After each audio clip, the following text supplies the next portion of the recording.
Par rapport à la suite de notre programme, nous prévoyons accompagner d'autres élèves au niveau de la programmation parce que nous sentons déjà le besoin qui accompagne le marketing digital et qui se cache derrière tous ces médias. Donc les sites web, les pages numériques qui pourraient les aider à démontrer ou bien à exposer le produit.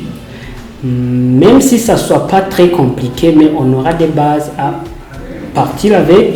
Comme ça, ils pourront développer leurs propres perspectives ou initiatives au niveau de l'accompagnement, bien sûr, numérique.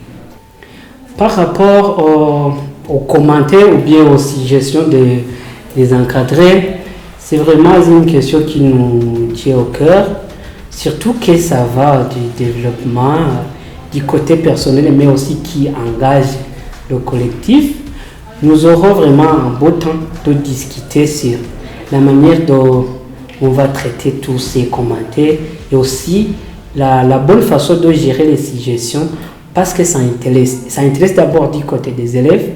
J'ai entendu qu'ils ont surtout articulé sur la question d'un grand nombre des élèves qui ont été laissés derrière. C'était déjà un petit problème au niveau des places et au niveau des machines. On pourra voir comment réaménager les choses, mais sans toutefois oublier qu'une masse qui est formée, ça pourrait peut-être aussi ne pas avantager les élèves parce que s'ils n'avaient pas déjà l'idée et qu'ils sont forcés à grand nombre, ils pourraient peut-être être embrouillés. Mais maintenant qu'on est parti d'un petit groupe, on pourra peut-être voir comment augmenter le nombre ou bien comment agrandir les horizons et puis avoir un grand nombre à former. J'espère que ça va bien se passer. Justement, au niveau de l'affrontement sur le marché, nous avons bien spécifié que, d'ailleurs, c'était notre objet de transformer une jeunesse qui s'adapte à un marché compétitif, quitte à ce que quand ils sont là, ils sont à l'aise à combattre sur le marché avec les autres.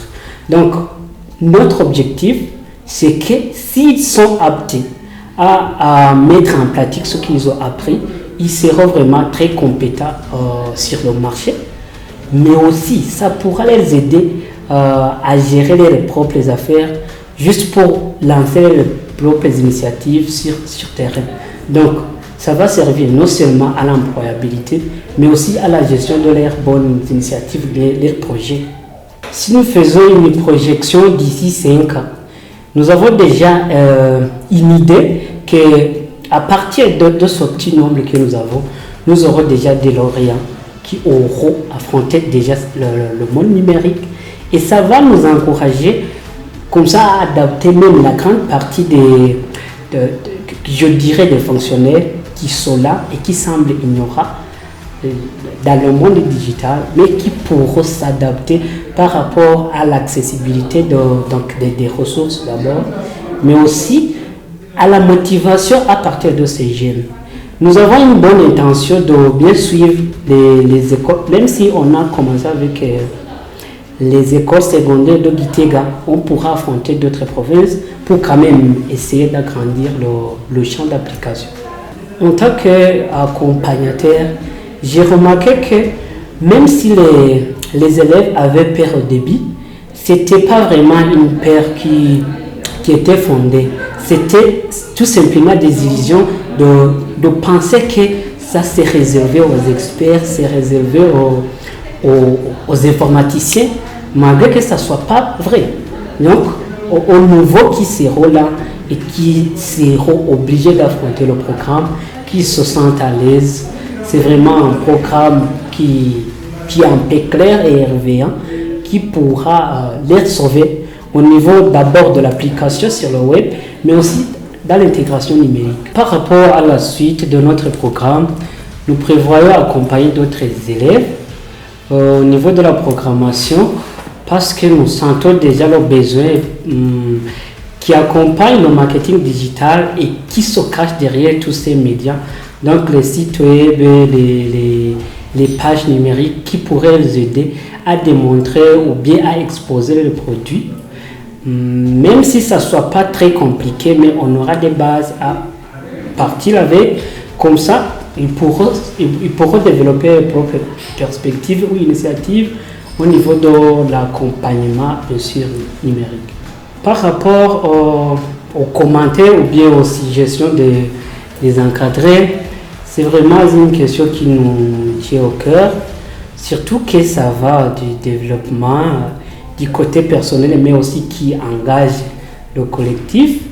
Nous aurons vraiment un beau temps de discuter sur la manière dont on va traiter tous ces commentaires et aussi la bonne façon de gérer les suggestions, parce que ça intéresse d'abord du côté des élèves. J'ai entendu qu'ils ont surtout articulé sur la question d'un grand nombre des élèves qui ont été laissés derrière. C'était déjà un petit problème au niveau des places, et au niveau des machines. On pourra voir comment réaménager les choses, mais sans toutefois oublier qu'une masse qui est formée, ça pourrait peut-être aussi ne pas avantager les élèves, parce que s'ils n'avaient pas déjà l'idée et qu'ils sont forcés à grand nombre, ils pourraient peut-être être embrouillés. Mais maintenant qu'on est parti d'un petit groupe, on pourra peut-être voir comment augmenter le nombre ou bien comment agrandir les horizons et puis avoir un grand nombre à former. J'espère que ça va bien se passer.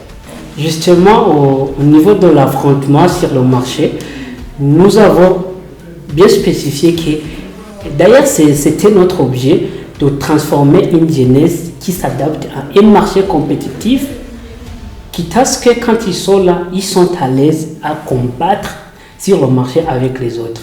Donc, notre objectif, c'est que s'ils sont aptes à mettre en pratique ce qu'ils ont appris, ils seront vraiment très compétents sur le marché.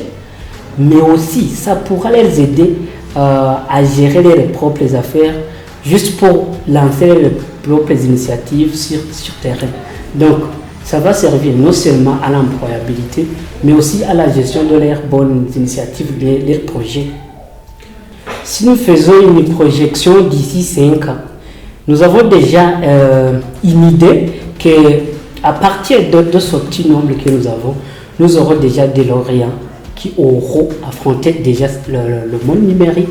Et ça va nous encourager comme ça à adapter même la grande partie je dirais des fonctionnaires qui sont là et qui semblent ignorants dans le monde digital, mais qui pourront s'adapter par rapport à l'accessibilité des ressources d'abord, mais aussi à la motivation à partir de ces jeunes.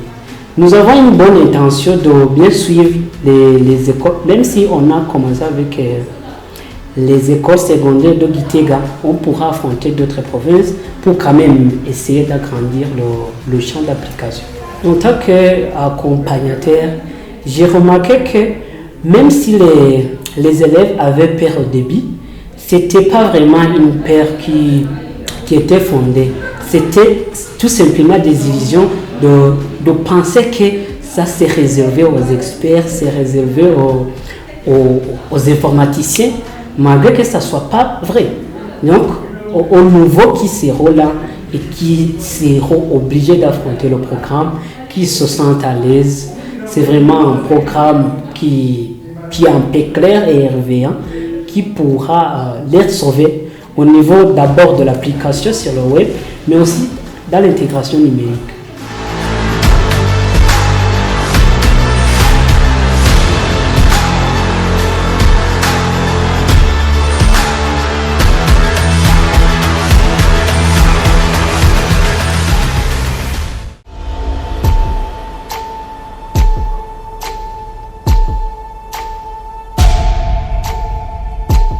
Moi, je m'appelle Mandela Kasumba Fanuel et je suis le formateur de Skynet. Je suis aussi programmeur.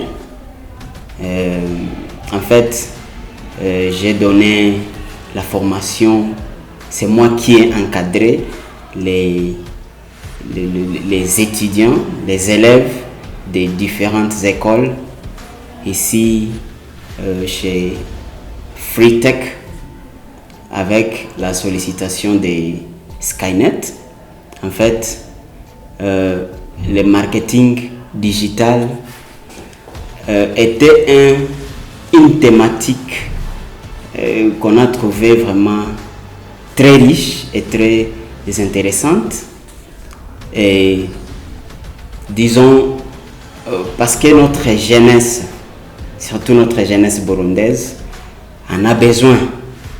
Elle en a vraiment besoin. Parce qu'avec le monde actuel, là où nous tendons, vraiment, on a besoin de la digitalisation pour nous adapter. Parce qu'avec la digitalisation, il y a beaucoup d'opportunités qui se passent en ligne. Et sans avoir des connaissances, la jeunesse burundaise, c'est tout, risque de ne pas profiter de ces merveilles, de toutes ces opportunités-là qui se passent en ligne. Et en fait, avec la digitalisation, il y a beaucoup à faire. Il y a vraiment beaucoup à faire. C'est très intéressant pour notre jeunesse burundaise.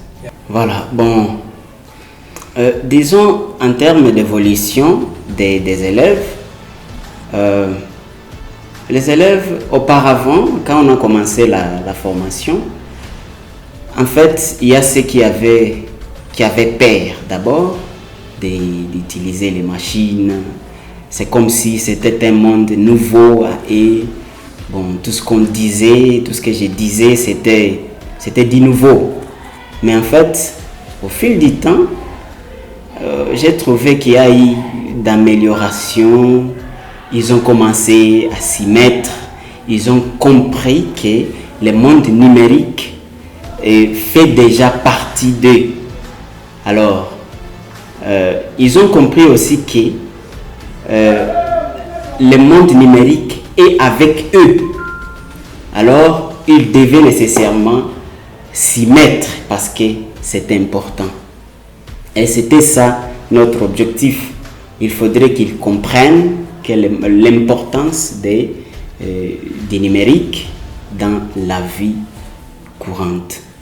Bien, pour les objectifs, en fait, Skynet d'abord vise surtout à former les jeunes sur la digitalisation. Et l'objectif principal, c'est de faire connaître, de faire intégrer cette technologie-là dans la jeunesse. Parce que la jeunesse, c'est, disons, c'est le futur Burundi, le futur pays. Alors, Skynet s'efforce, il fournit tous ses efforts pour donner tout ce qu'il a pour que cette jeunesse puisse en profiter au maximum. Et je crois que FreeTech, en collaboration avec Skynet, ils vont bien améliorer les choses et on va réussir, on va tout à fait toucher l'objectif de notre parcours. Bon, les conseils que je donnerai, sinon, je dirais d'abord, je ferai appel à ces jeunes-là qui écoutent, ils attendent seulement ces genres de numérisation, de numérique par l'air. Donc ça passe de cette oreille et ça sort de celui-là. Et c'est comme s'ils ne les prennent pas avec sa splendide, quoi. Je dirais, ce monde, c'est pas un monde à négliger parce que bientôt, le monde entier sera numérisé. Et ça, c'est le début déjà. Le Burundi n'était pas... il faisait partie des pays reculés, disons comme ça. Je m'excuse. Il faisait partie des pays reculés qui qui ne s'y mettait pas vraiment à ce genre de technologie. Mais actuellement, il a déjà commencé, ça c'est déjà un pas, et c'est pas seulement ça. Moi-même, j'ai déjà fait plusieurs formations en numérique, en numérisation. Alors, je dirais, je ferai appel à ces jeunes qui négligent ou qui prennent les numériques comme quelque part là où ils vont poster des choses, disons par exemple avec des réseaux sociaux. Ils vont seulement passer là-bas, ils postent des choses pour se plaire. C'est pas comme ça. Le monde numérique est vaste. Avec l'internet, nous pouvons réaliser des choses, beaucoup de choses, inimaginables même. Alors, parce que bon, si vous attendez que les États-Unis aient évolué, ils font des trucs, ils inventent des trucs, c'est pas pour rien. Avec la technologie, la programmation même, c'est toujours la digitalisation. Toutes ces applications ne sont pas mises là-bas juste pour aller communiquer avec les gens. Non, il faut explorer ce monde-là. Il faut explorer ce monde, exploiter ça. Vous allez trouver les merveilles qui est cachées dedans. Et pour le faire, il faut surtout s'approcher et commencer à apprendre.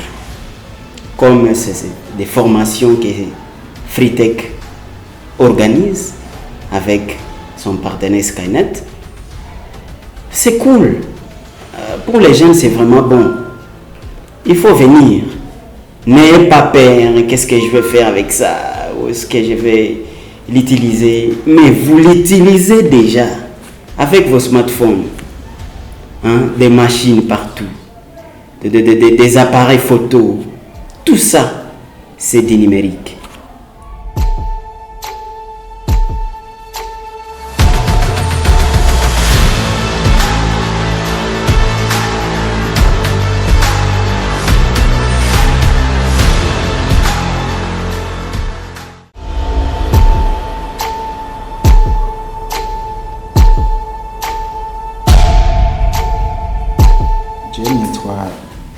Remeje Kabura, umuyobozi w'ivyigwa by'ubuhinga ku ishuri ry'imibano rya Gitega, benshi bazi ku izina rya Ecoso Gitega. Murakoze, Freetech Institute bamaze kuza ku ishuri kudusigurira uwo mugambi bafise wo kwigisha abana ivya marketing digital. By'ukuri twaranezerewe cyane kuko twaca tubona yuko bagiye kuzoshira en pratique ivyo biga mu ishure, na cyane cyane mu gihe iyi Freetech Institute muri Gitega Study Space bafise ibikoresho bisumba ibyo twari tuba dufise. Rero twari twiteze yuko kandi nivyo vyabaye yuko abana bamaze guheza izi nyigisho bazotaha bafise icyo barushije abasigaye hariya batagize amahirwe yo kuza, kandi nivyo kuko turabona iyo bavuye mu nyigisho yuko bashika babwira abo basize hariya ivyo bungutse. Turiko turaba rero aba muri Skynet Burundi ingene batanze inyigisho by'ukuri n'ibintu byo kinguka cyane, kuko abana baje barabonye yuko avec l'utilisation des réseaux sociaux, amakano sociaux abafasha cyane kwiteza imbere mbere no gutuma iyo marketing digital igenda neza, aho kare benshi bari bazi yuko ari ibintu byo gukinirako gusa gusamarirako. Yego ico twaragikengurutse cyane. Kubera cyaba ari gikorwa kiba kigenda kibankanije n'ivyigwa basanzwe bariko bariga kandi n'itubazo badukora. Ubwa mbere byo twakoresheje kwarukura abana novuga ntibabikunze, bo bikunda kandi bashobora kuzobifatanya, hama mu nyuma igiharo cari casabwe kidakwiye twaravuze duti abana bashaka novuga nti gutera iyindi ntambwe muze, ariko kandi twakoresha abari mu myaka iheza gusa nibo baje.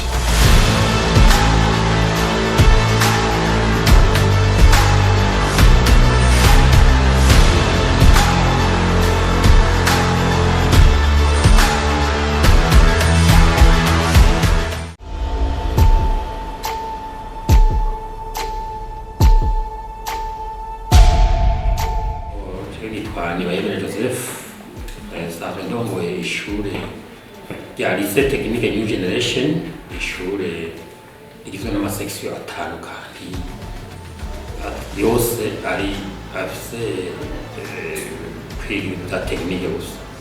Vy'ukuri notamwe gushimira cane cane Fetich Institute yashoboye guhitamwo New Generation mu yandi mashuri kugira ngo ize gukorana na Skynet.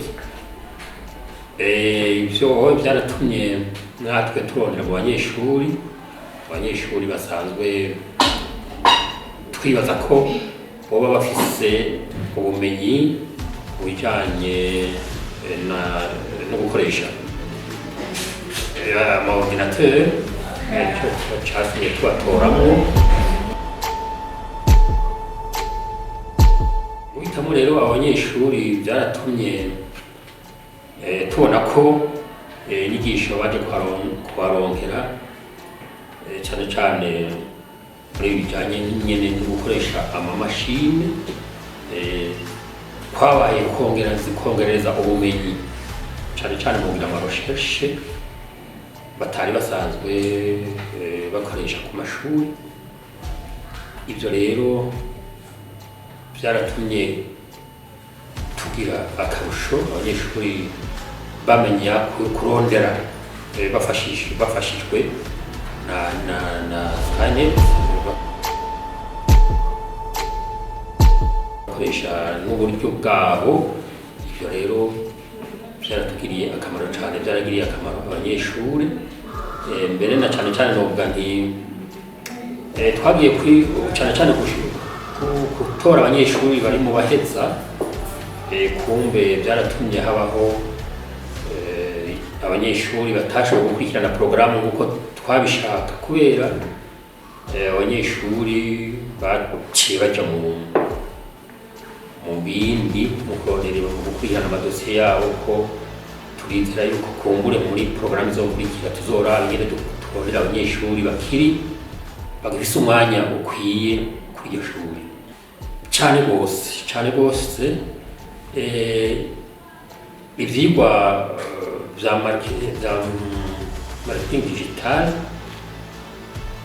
mwarabibonye na mwebwe nyene yuko bishobora kuzobagirira akamaro muri kazoza, mbere bakagira publicité y'akazi bariko barakora biciye muri iyo programme ya marketing digital.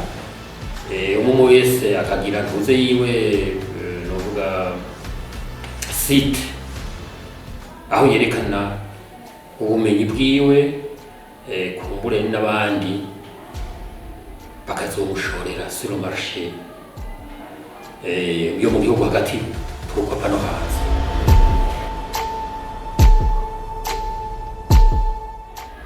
Turabona ko iyi porogaramu ari porogaramu iryohera abanyeshuri. Twaporopoza yuko yoba porogaramu novuga continue, yoba porogaramu ibandanya.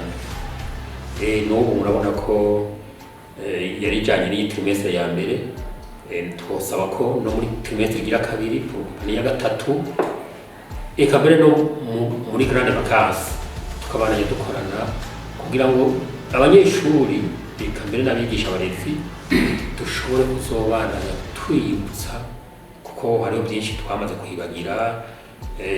Twavuga yuko ibi bintu biriko birafasha, bimwe biboneka, bimwe bikomeye.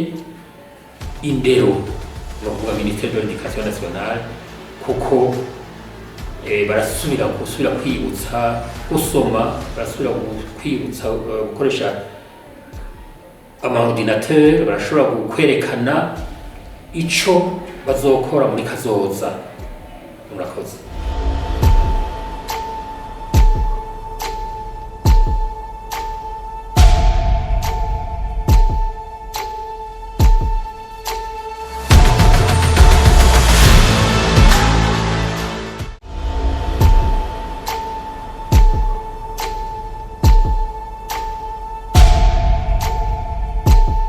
Nitwa Mayahani Astelbeck, abandi préfet de discipline au lycée technique de la communauté.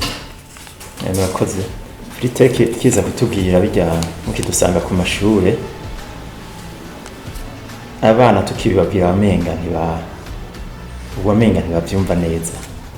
Ariko bamaze gushika ngaha, bamaze kuvyiga petit à petit bagenda bariga.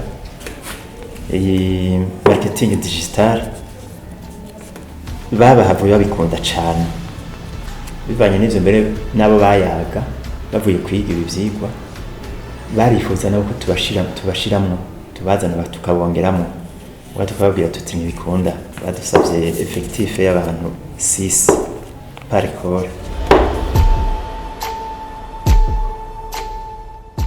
Njyama projet bakoze azobafasha nko mu kibano, azofasha cyane kuko nimba donc mu marketing digital ivyo bize ngaha bazobishira ku rubuga, bibaye ngombwa bafashe n'ababanyi, bashobora kuba ari umubanyi agomba kuba afise ibintu agomba kudandaza, nimba ari umunyeshuri yaciye ngaha muri iki kigo ca Free State Institute, bimufashe kumushirira ku rubuga kubera yavyize yabirahuye ubumenyi ngaha, bizofasha cyane mu kibano, nabo nyene bibafashe muri kazoza.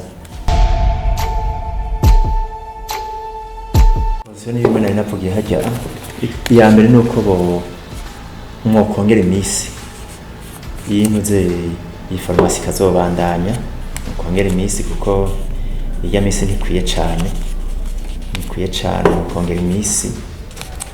Yindi proportional saba ni bibaye ngombwa mukongera ko ama effectif, uriye yuko ekole izana 6, nimba mvuga muti bivanye n'amamashini murongera ko 2 ou 4 babe 10, nico nosaba mukongera ko imisi, mu prolonge imisi na effectif.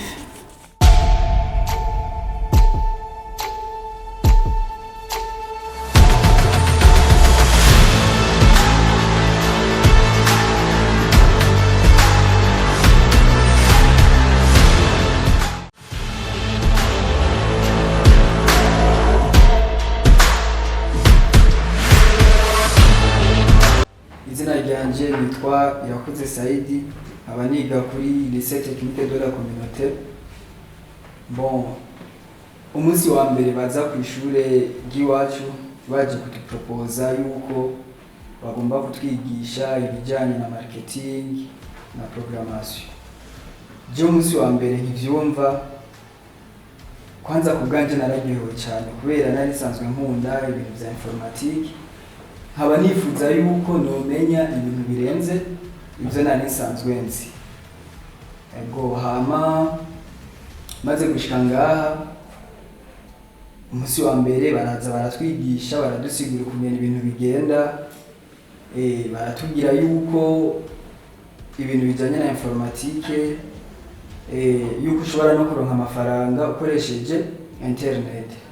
Rero chanza nshitse nza gusanga yuko internet burya yuko ihemba, urashobora kubisenka projet iwawe, kubera nshitse ngaha baradufashije batubwira ducree projet, hama ducree n'amapage ishobora kugufasha nko kuba ari nk'ibintu usanzwe wari ukora, kumenya ushobora kuvyamamaza ubicishije ku marezo sociaux, abantu bashobore kubibona. Rero byarafashije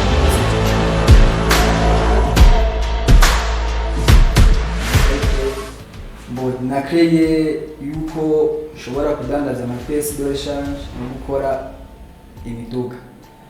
Jewe ico byamfashije kongera ko nuko byamfashije yuko nshobora nko kuba ndiko ndakora nk'umuduga, nshobora gufata nka video nkaca mpibia nkashira ku marezo sosiyo, abantu bakabona yuko ibyo bintu ndabikora kandi abifitiye ubumenyi, nkashobora no gupibia nk'amapiyese yiwanje no basanzwe ndanga.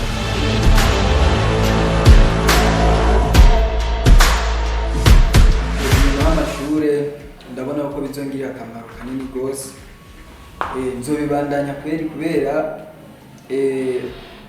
navyize kandi ndabizi, mwanyigishije mwampaye ubumenyi, no mu buzima busanzwe naheze ishure nzobibandanya ndabikora, kandi nzokwisunga na rezo sosiyo hanini cyane cyane kuko rezo sosiyo ituma abantu bose bamenya icyo ukora kandi bigatuma mumenyana na communication ikabandanya ihaba.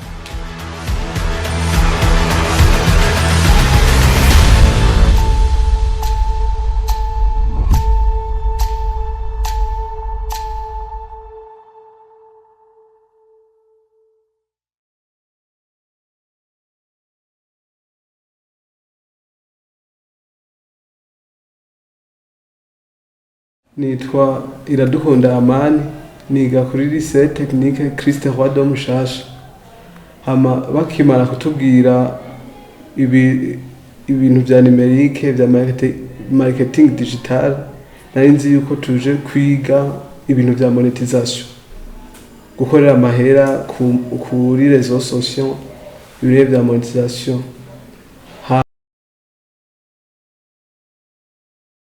Hama initiative nakuye ngaha nkuko je twacreate projet yitwa SEWA, Slam Editing, Writing and Acting. Ego muri ivyo bintu vya Slam Editing, Writing and Acting ndakora guslama, kwandika, kuvuga amapoeme, kwandika film. Ninyuma y'amashuri nyene ivyo sanzwe ndabikora, nubwo ntaraheza nko muri vacances ndabikora. Ibintu nakuye ngaha nyuma ya formation nuko kwandika nk'ifilme canke kwandika poeme, wasanga kenshi ndiko ndandika ku rupapuro bigatakara, gusa ngaha muri formation banyigishije ukuntu no vyandika mu mashini.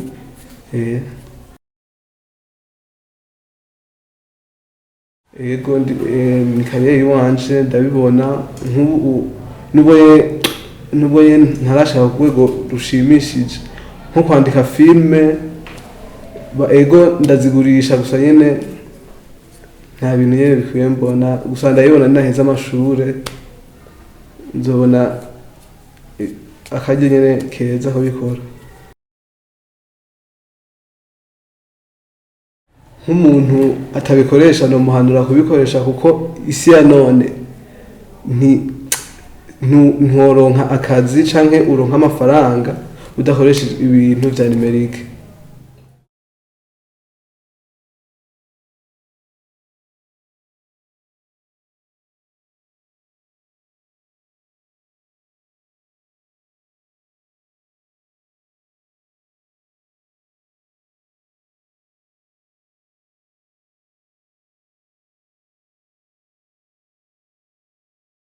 Nitwa Ariane Duimana. Je suis un élève de lycée technique de la communauté, 3e age. Mukiza ku ishure mwatubwira ibijanye n'ino programme tujemo. Je ncumva yuko harimo marketing, cumva mu ijambo marketing, ncumva yuko ari ibintu by'urudandazo. Ndashika rero ngaha byari ibintu bitahuritse kandi biboneka. Mwatubwiye yuko ndatahura yuko n'irya marketing digital ariko numerique. Rero jewe kare narifuza gukoresha imashini nkayimenya neza. Rero ubu ndabizi ibyo mwatwigisha biko birongera. Maze kwiga iyo marketing digital, nakreye projet wanje bashika n'ukuntu ishobora kwamiyora iyo proje ntabwo nari isanzwe ndayikora ahubwo yari comme prévision.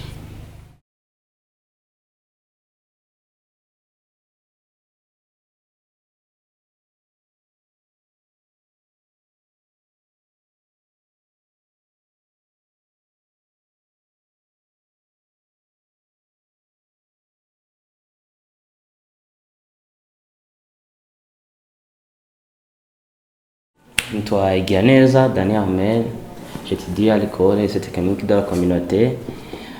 Waniga muri classe deuxième ije. Bambere je ncumva ibidiri byo kwiga z'ama informatique. Cyambere cyatanguye kunza mu mutwe. D'abord cyari ikintu cyo kumenya ukuntu nkoresha ibintu byinshi nko ku masite, ama Facebook n'ibindi byo partage ibintu byinshi. Bikaba byaramfashije cyane kuko nkishika ngaha naciye mbona bazana n'ibindi byo gukoresha ama application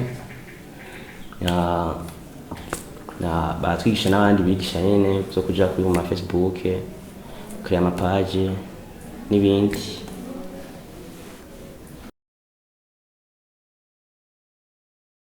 D'abord kuri iyo projet nari nsanzwe mfise projet yo promoting yayisanzwe ihari, baramfashije kuyidevelopa no kuyishira n'ibindi bintu bishasha.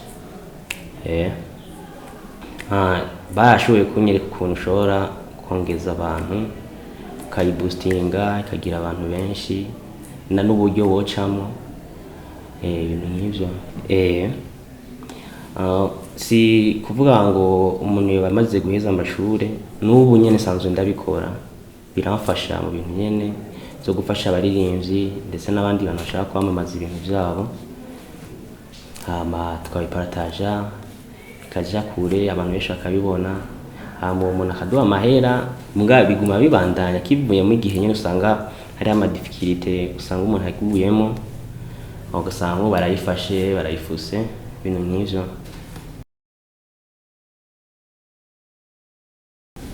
Umuntu atakurikiye programme nambwira kweri yuko yoba yarahonze ibintu byinshi kuko twigiyemo ibintu byinshi cyane nko gukira ama page, aho nabize gukoresha ama Adobe batari babizi, aho batazi n'ibintu byo kuroshesha ama capacité y'ama machine, nzose umuntu yabavuye ngaha bimenye.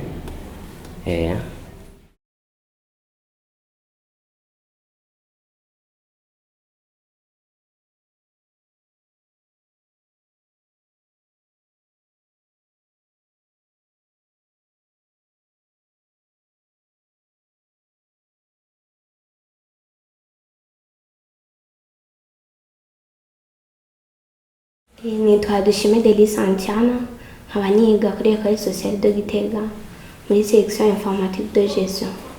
Ego hanyuma iyi Free Tech Institute igihe yaza ku ishure iwacu baje tubwira ko bazotwigisha kubijanye na marketing digital, narumvise mbaye satisfait cyane kuburyo mvuga ati basi muri jewe nsanzwe mfise ndakunda cyane ibintu bijanye na marketing. Maze kubyumva navuze ati iyo chance ntiyoncika, reka ngende iyo chance ko ndayiboneyeho nanjye ngere numve kumbure no kungurana ubumenyi kubera muri section dusanzwe twiga mu bijanye na marketing. Hanyuma maze kuhashika aho muri Skynet par exemple twarabanje turigishwa na Monsieur Ismaël muri marketing nari nsanzwe nzi marketing ya traditionnelle cyo kugira ama nimba ufise projet yawe ukeneye kuyimenyekanisha ugira ama tableau ukagira ama affichage cyangwa iki. Gusa narabonye yuko aho abantu bose ntibashobora kubimenya.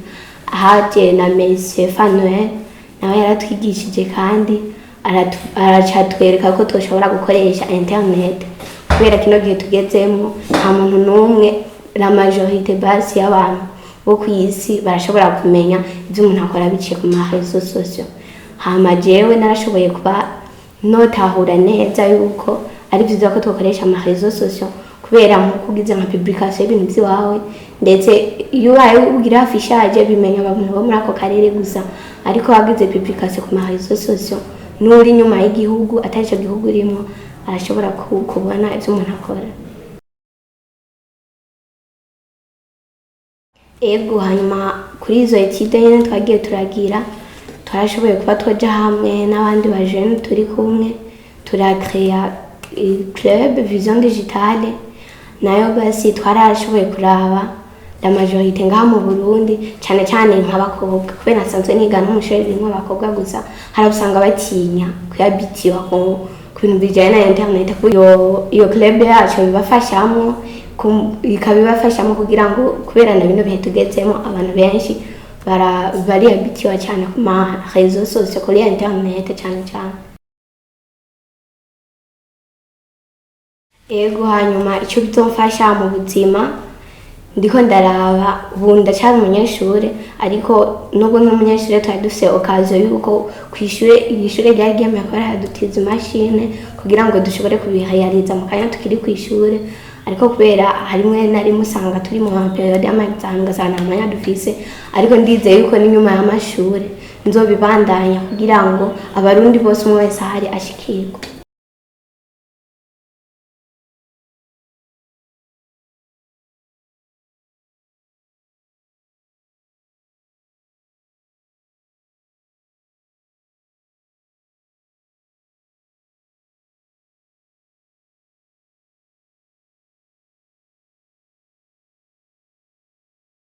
Je nitwa Akbar Manirakiza, nkaba ndi umunyeshure kuri lycée technique New Generation mu mwaka wa gatatu. Hama tukiza ngaha Fritech ikiza ku ishuri wacu, ihangiro ryari rinzanye no kuba tugiye zo kwiga ibintu bitatu nk'akarorero bijyanye na marketing digital na programmation hamwe na multimedia. Rero abigisha bo muri Fritech badufashije cyane kumenya mwemwe nk'akarorero nko gukoresha ibijyanye na Adobe Photoshop, twaramenye amanosyo atari make kujya no gukora ama design n'ikindi, kandi nabo muri Skynet badufashije kwiga ibijyanye na marketing digital.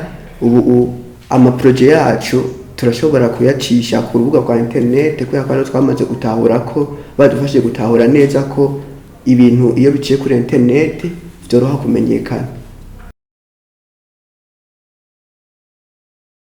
Initiative twakreye bayita Gitega Innovation Solution. Iyo initiative ijejwe ni kuvuga ikora ibijyanye n'iby'ubwubatsi, ni kuvuga gucapa amaplaya y'amazu ndetse n'ibijyanye na electricity. Rero no ngaho Gitega iwacu nk'uko yitwa Innovation Solution y'Igitega izo bije gutora umuti Gitega kuri ibyo bintu nyine mwumvise. Rero kwiga ibijyanye n'uko tweshisha kuri internet byadufashije cyane, kandi turabona ko no muri kazoza tuzobana gutera imbere, kuko ubu biciye kuri marketing digital kuvyo batwigishije twarayicishije no kuri ku marezo sociaux. Ubu turashobora kuronka ibiraka bimwe bimwe tukabikora cyane gose. Ubwa mbere bwo ko tukiri ku ishure ivyo bintu tuzobana tubikora, ariko tuzobikora mu buryo bwagutse kubera ko tuzoba dufite n'umwanya wiyongereye. Ubu turacara abanyeshure turacakora ibibayabaye.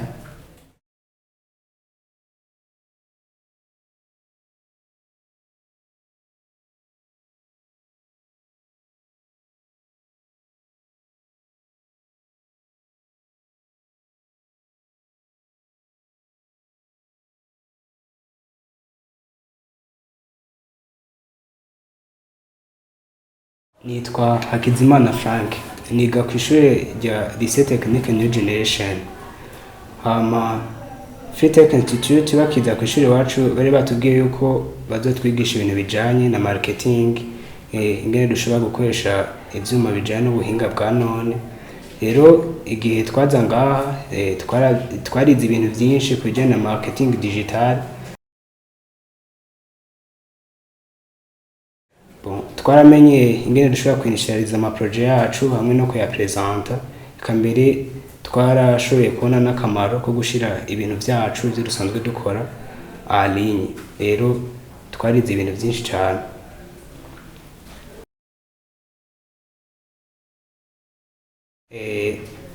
Hariho initiative twakreye mugabo sindi jenyine, twari mu mugwi twakreye initiative ijanye n'ibintu by'ubwubatsi gucapira abantu imigero y'ubwubatsi hamwe no kumestarira amazu yabo.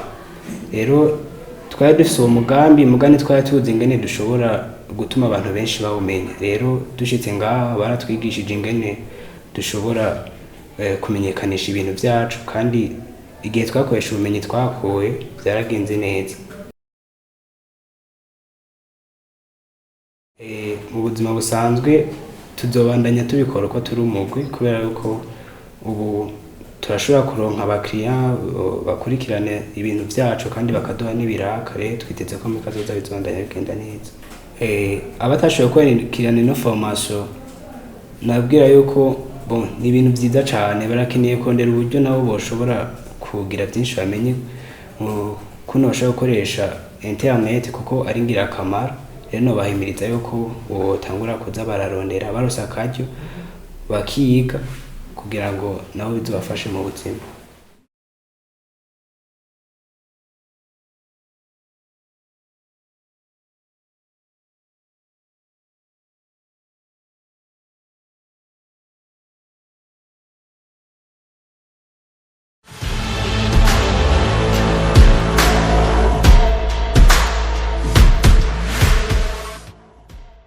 Nitwa Iteteka Joyce, niga kuri Ecole Sociale de Gitega, section assistance sociale. Bakiza ku ishuri baratubwiye yuko bazotwigisha ibintu bijanye no mu marketing digital. Nanje nkivyumva numvise ko baje kutwigisha mu bisanzwe ibintu bijanye n'ukuntu twokwibeshaho mu buzima busanzwe. Baratwigishije ngeze ngaha nasanze kenshi ivyo batwigisha nyene ku marketing digital aje ntavyo narinzi. Twashoboye kumenya ukuntu dushobora gukoresha marketing digital bitatugoye dukoresha ama internet, kubera nka twebwe abajene benshi twarakunda gukoresha nk'amakonti yacu tuyakoresha ibitajanye. Baratweretse ingene dushobora kuyakoresha tukaronka nk'amafaranga bivanye n'ibyo dukora. Twarakeye igitwa Club Vision Digital, twayikreye hamwe n'abandi kuko twarabonye yuko mw'isi ubu unya tugeze mu buhinga, kuko ubu unya kenshi usanga abantu benshi batazi nko gukoresha amamashine banayatinya cyangwa gukoresha amatelefone ugasanga barayatinya. Rero twebwe twari twashatse hanini gushimikira ku ivyo kugira ngo tubigishe tubakuremwo n'ubwo bwoba, kugira ngo tunabigishe natwe ivyo batwigishije ntibiherere ngaho, tugire natwe abandi tuvyigishe.